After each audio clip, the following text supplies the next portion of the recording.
that almost everybody will eat the same. But do food make a statement for who you are? Yes, absolutely. You are what you eat. The values in your life are reflected on your table. If you believe in your locality, you eat locally. If you aspire to another place, you eat in the spirit of some place you aspire to. If you believe in the values of family and continuity, you always eat every night, as often as you can with your children.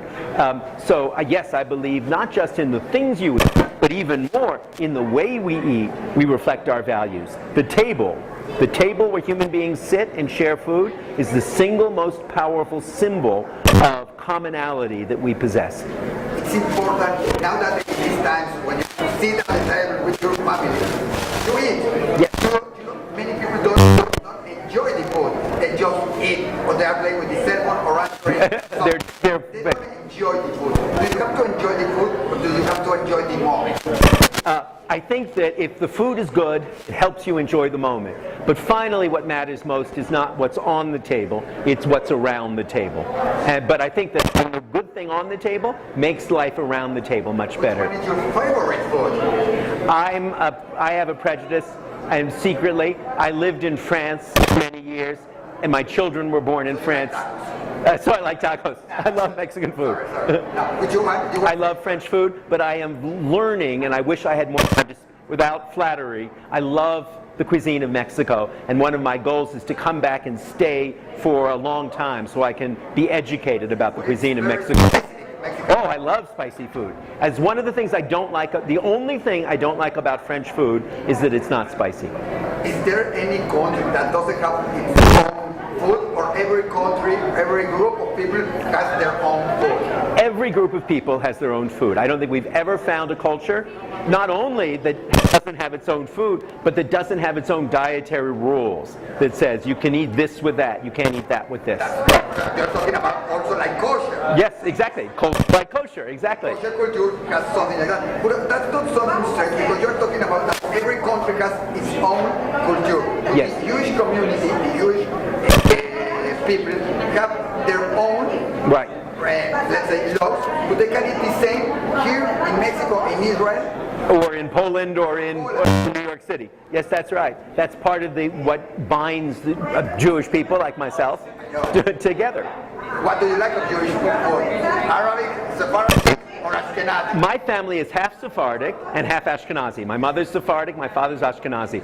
So my attachment is to the Ashkenazi cooking of smoked salmon and bagels and all of those good things. But I've learned to love the cooking. Exactly. But I've brisket. But I've learned to love the new cooking of Jerusalem. That's one of the most hopeful signs I know, is the way so many cultures, Sephardic and Arabic, have come together to make a new kind of cooking in Jerusalem. Like you said, you are a Jew, as you said. Why do you think food is so important in the Jewish community? Because every celebration you eat. Every celebration. And you think about the food, and you think about kosher. Why do you think it's so... Oops. Sorry. Let's do it. 1 second. Thank you, Isaac. We're talking about food, and we become very impressed. Great. I'm asking again, what do you think, like a Jew, that food is so important for the Jewish community? I know that the kosher is something that makes it. Right. But we think about food, it says that a good Jewish mother is going to give you to eat and to eat and to eat. And I always ask you, you didn't like what I prepared? Yes. I have 3 plates. And she's always asking, why do you think food so important for Jewish? Well, I think because we not only eat when we celebrate, we eat when we're unhappy, when we have a shiva. People bring food for people. That's one of the ways that we affirm, Judaism, Jewishness, is a very material religion. We believe in God, but we don't believe in an afterlife. We believe in family. We believe in clan. And the way we pass on our identity to our children and our descendants is through our culture, not through our internal existence. And the strongest way we can pass on our identity is through the food we eat. That's the common language of human existence. Is there a new Jewish food now in this war? Because we all remember, like we said, Gefilte fish, brisket, Nova. New Jewish food. You are next. I'm asking you about food because it's your new book. No. So I love to talk about food. I was thinking about talking about food today, but I thought it was too trivial or too light. So here's my feeling. Yes, Mr. Ottolenghi, the great London restaurant maker, has this two great books out about the coming together of Sephardic Jewish cooking and Arabic cooking, and that there's peace on the table even if there isn't peace on the ground. And I think that the more we make peace on the table, the likelier it is that we can have the world. You are from Europe. Yes. How do you see Jewish, Arabs, Trump, this new world, in this new peace? How do you see it now that it's coming?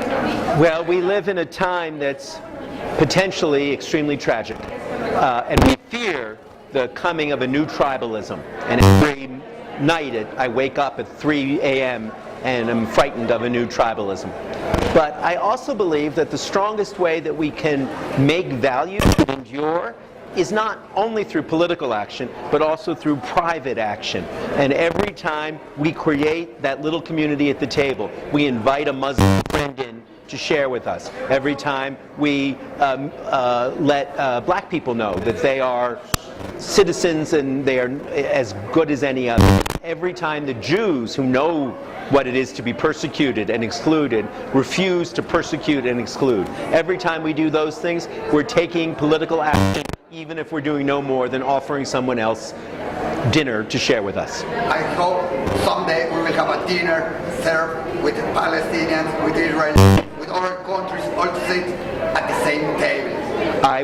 That will be the dinner at the end of history. And I hope they won't fight for it when they are going to eat. No. They will serve tacos. All right, that's a deal.